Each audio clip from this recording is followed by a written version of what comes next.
அஸ்ஸலாமு அலைக்கும் வரஹ்மத்துல்லாஹி வபரகாத்துஹு.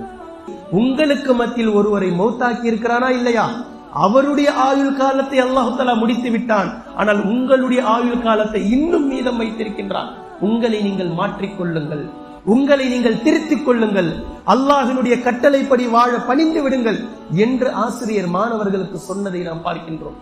அதே போன்று இன்னொரு உதாரணத்தை நான் சொல்கின்றேன். ஒருவருக்கு 80 வயசு ஹார்ட் அட்டாக் வந்துருச்சு. 80 வயசு ஹார்ட் அட்டாக் வந்துருச்சு. மருத்துவமனைக்கு கொண்டுட்டு போயிட்டாங்க.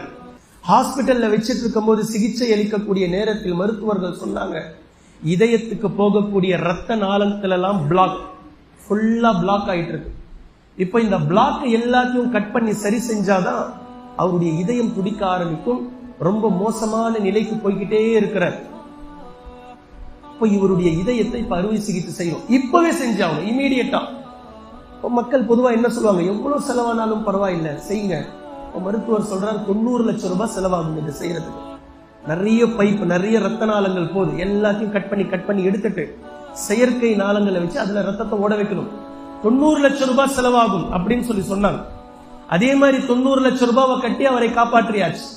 எல்லாம் பைபாஸ் சர்ஜரி பண்ணி எல்லாம் பக்காவா மறுபடியும் ஏஞ்சி உட்கார்ந்துட்டார். எல்லாம் சிரிக்கிறாங்க சந்தோஷத்தில்.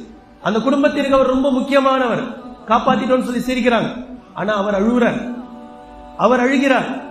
ஏன் அழுறீங்க, நீங்க தான் பொழைச்சிட்டீங்களேன்னு சொல்லி சொல்லும் போது அவர் சொன்னார், 80 வருடங்களாக என் இதயம் துடித்துக் கொண்டிருந்தது, சல்லி பைசா கூட அல்லாஹ் தஆலா அதற்காக செலவழிக்கல.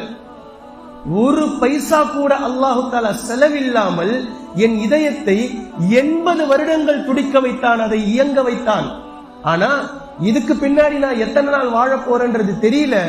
இந்த எத்தனை நாள் வாழ போறேன்ற கேரண்டி, உத்தரவாதமே இல்லாமல் இந்த மருத்துவர்கள் வாழ வைப்பதற்காக 90 லட்சத்தை என்னிடத்தில் இருந்து வாங்கி இருக்கிறார்களே என்று நினைத்து நான் அழுகின்றேன். இப்படித்தான் ஒவ்வொரு நபர்களுடைய உடலுக்குள் இருக்கக்கூடிய ஒவ்வொரு உறுப்புகளும் இயங்கக்கூடிய இந்த இயக்கத்தை அல்லாஹ் தஆலா எப்படி இயக்கிக் கொண்டிருக்கின்றான் என்பதை ஒரு மனிதன் யோசித்தாலே நாம் என்ன செஞ்சுக்கிட்டு இருக்கோன்றது தெளிவா புரியும்.